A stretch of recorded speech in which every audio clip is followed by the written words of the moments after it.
So in today's lesson, we're going to be going over the Sun tire machine. This is the precursor to the modern tire machine. Has most of the components that we would see on any modern tire machine, just a few bells and whistles that are missing. It still does the job. It still performs adequately for most of your tire jobs. So let's dive in. So just like on some of our other older tire machines, only 2 pedals on this one. And when we're dealing with the pedals, we've got one pedal that's going to go through and turn the turntable and also operate the bead breaker. So if we take our right hand pedal over there, it'll operate that bead breaker. And it also turns the turntable right here. Whereas the left-hand pedal is going to operate our tire inflator. And just like on our other tire machines too, there is this bar that comes up right here. This can, if you push down hard on the left-hand pedal, an extra shot of air will come in from this bar in the back that can help to reinflate the tire when it's off the bead. So if I push down, it just lets the air out. But if I push down hard, it lets a lot of air out. So always, most important thing when doing this job, before you start trying to break the bead or putting the tire up or anything like that, you're always going through and using your Schrader valve tool, removing that Schrader valve from the valve stem of the tire. So that Schrader valve, if you push in on it, it allows air pressure to come out of the tire. But when you put air pressure into it, that's what inflates the tire and keeps all that air from coming out. We want to have that valve entirely removed using our Schrader valve tool.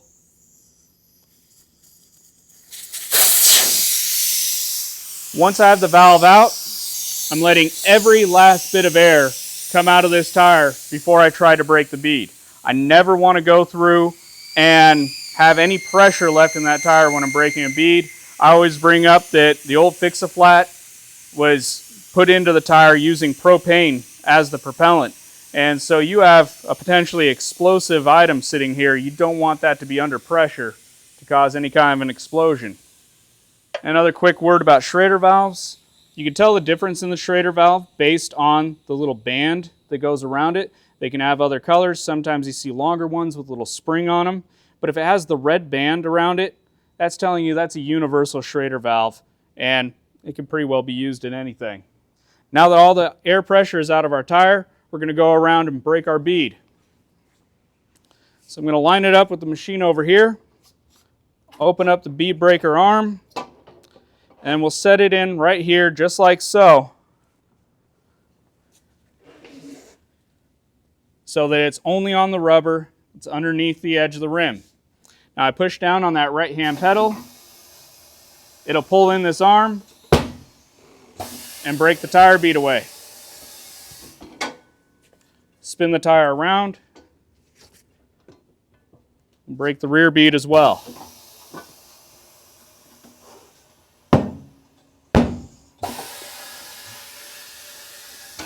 Make sure it came all the way off before we put it on the machine. That's good. Now we're going to put it onto the machine, making sure that the little spike that sticks up here goes through one of our lug nut holes. We're now going to go through and put on a centering cone to keep the rim centered up on the spindle. And then put down our lock nut. Once it's in place like so, a little bit of lubricant can help with the removal process. We'll take our tire bar here, and we're going to be using the removal and installation head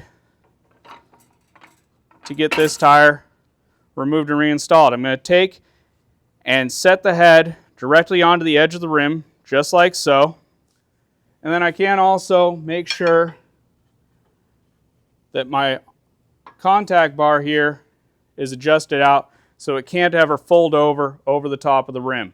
We're going to take and dig this bar in underneath this edge right here.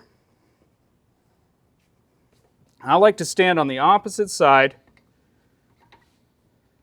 There's this little tab, this little groove that's just perfect for holding onto this bar. I'm going to push down to get the edge of that tire underneath the drop center area, and then pull up to get the edge of the bead up over the edge of the rim. Continue. So now we'll push down on the right hand pedal, and this will spin around and remove the tire from the rim.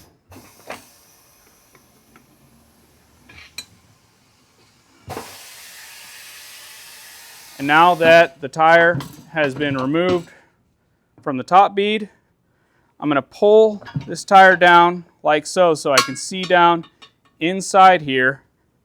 And now I can get my bar, slide it down just like this, and then lift up on the tire, bring it up and over, and then slide the bar forward. So, once our bottom bead is up and over the edge, hit that right hand pedal again.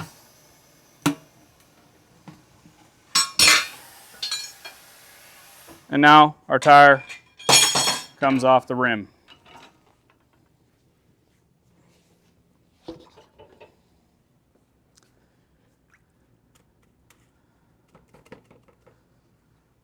So going back to our installation process here, we'll put a bit of lubricant around on the bead area. I'm going to take and realign my head here with the edge of the rim, and then use this overhand bar here to lock that into place. And now I can go through and reinstall. Set up my tire just like so. Move my bar in to place like this, and then just spin it around, and it's going to start the process of reinstalling the tire. So once again, using my right hand pedal, push down, and the bottom bead goes into place. Now I'm going to take and get my top bead, get the top bead area here to be underneath the installer head. I'm going to take and spin the tire around, get the first part of the edge of the tire installed. And what I'm going to do is my tire CPR. I'm going to stand in this spot right in front of the machine, and I'm going to be pushing down as it rotates, and that's going to keep the edge of the tire in this deeper drop center area to get it to reinstall. So when you're prepared, you'll hit your right hand pedal and start your tire CPR.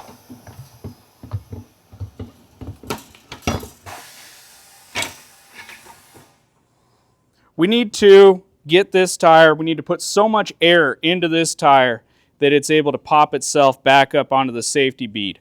One thing that we haven't really talked about here is that there is this little extra piece right here, this extra little ridge built into the rim, and it's called the safety bead. And so we got a steel belt that runs around the inside of this tire, and that holds it up tight onto that little safety bead there. If we didn't have that, it'd be like the old tires from cars in like the 1920s, where if you were to hit a rock or hit a curb, the tire would just fall off the rim. You'd have an immediate flat tire. By putting that into place, we have a lot stronger overall tire, but it does make it a little bit more difficult to get the tire on and off and to get air to go back into the tire. So we're going to leave the Schrader valve out. We're going to put our tire inflator in place right here. And now we're going to push down on the left-hand pedal, and that's going to put in air and get this tire to reinflate. If it's having a hard time getting to reinflate, push down harder on the left-hand pedal, and that's going to bring in that arm from the back that'll blast in some extra air pressure and get our tire to go back onto the rim. We're once again going to, sometimes you only hear one pop because both beads go on the same time. Normally we're going to hear two pops though. One as the top bead goes into place, one as the bottom bead goes into place, and we're making sure this is staying clamped down the entire time, or else this thing could pop and be jumping right up into the air. So we want to have this locked in place while we reinflate.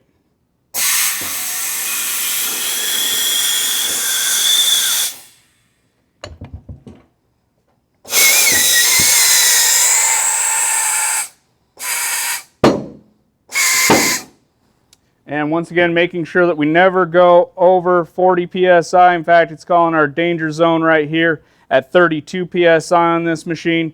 And then it also has a nice sticker for us saying, explosion average, never exceed 40 psi while seating the beads.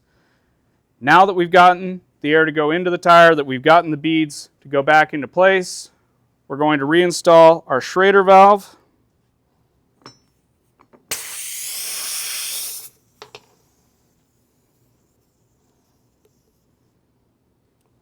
And now we can take our regular tire chucks. So on these tire machines, they just don't have that little center indent here, this little center needle to push in on the Schrader valve. And so the Schrader valve has to be removed while we're using this. We'll switch over to a regular air chuck and a regular air hose to set the proper tire inflation. So factory specification for this tire is 32 psi. So we'll take and inflate this one up, and then we'll check, inflate a little more, and check until we get it to that perfect inflation.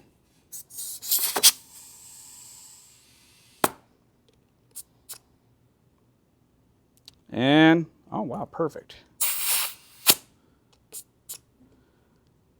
So we're exactly at 32 psi. This tire is ready to be reinstalled on the vehicle.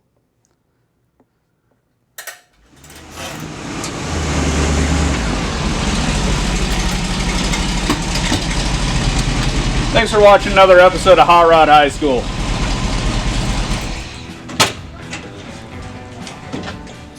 If your school doesn't offer an auto shop class, or you're a homeschooler, we've got the thing for you. That's right, introducing our first ever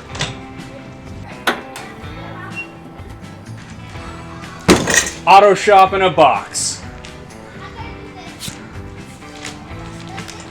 Specifically designed for students between 5th and 12th grade.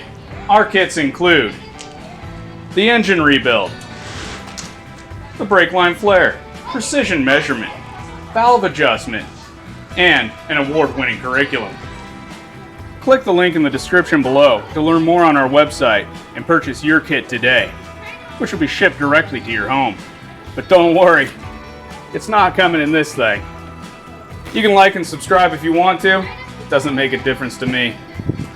But what does make a difference is you shifting your education into high gear with Hot Rod High School. Thanks for watching.